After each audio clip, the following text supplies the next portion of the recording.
ठीक है। तो पूर्व वैदिक काल या फिर हम लोग वैदिक काल की बात करेंगे, पोस्टोरल की बात करेंगे, तो मुख्य संपत्ति जो बहुत आज के डेट में हम लोग तो सब करेंसी को ही सबसे बड़ी एसेट्स मानते हैं।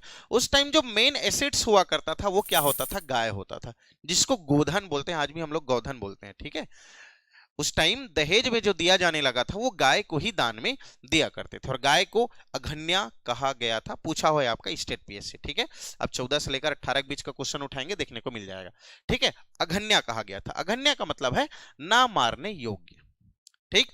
और युद्ध जो हुआ करता था वो गायों के लिए ही हुआ करता था। जिसके पास जितना ज्यादा गाय होगा वो उतना ही ज्यादा रिचेस्ट पीपल उस टाइम का हुआ करता था। ठीक है। तो युद्ध गविष्ठ या फिर गायों की खोज के लिए। ठीक है। देखो यही चीजें बदलती गई। हम देखते हैं 1500 से हम 1000 बीसी तक आते हैं बेटा।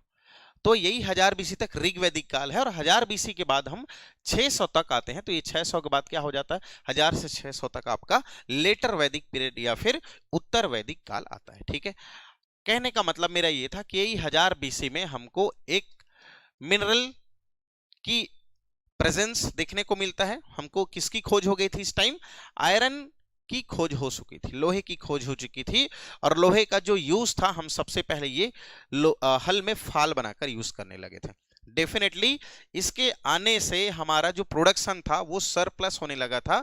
जो खेती में जो अनाज उत्पन्न होता था वो ज्यादा उत्पादन होने लगा था। ज्यादा उत्पादन होने के कारण हमारी जो अर्थव्यवस्था थी वो आपका पशुपालन ना होकर अब कृषि आधारित, इट मींस कल्टीवेशन बेस्ड हो गया था। ठीक। लोहे की खोज 1000 बीसी में हो गई थी। इसको कृष्ण एस के नाम से जानते हैं।